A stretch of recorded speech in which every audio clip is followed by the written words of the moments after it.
ஒரு நாள் சின்ன பெண்ணு நியா பள்ளிக்கு சயின்ஸ் ப்ராஜெக்ட் பண்றதுக்காக அம்மா கொடுத்த ஒரு முட்டையை மிகவும் கவனமாக எடுத்துக்கிட்டு போய்க் கொண்டிருந்தா.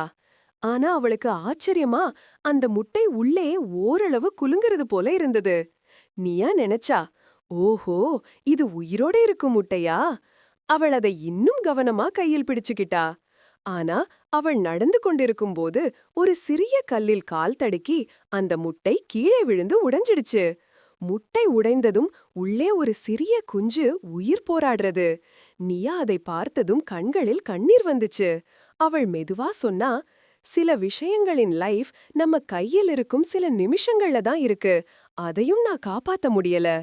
அம்மா அவளை ஆத்தரித்து, நியா, வாழ்க்கையில நம்ம கையில் இருக்கும் ஒரு சிறிய விஷயத்திற்கு கூட மதிப்பு கொடுக்கணும். உடைஞ்ச பிறகு வருத்தப்படுறதுக்கு முன்னாடியே கவனிப்பதே நம்ம ஸ்ட்ரென்த். அந்த நாளிலிருந்து நியா தன் கையில் வந்த எதையுமே கவனமா அன்போட பார்த்து கொள்ள ஆரம்பிச்சா. தமிழ் மோரல்: கவனமில்லாத ஒரு நொடியில் ஒரு உயிரும் ஒரு வாய்ப்பும் ஒரு உறவும் போய்விடலாம்.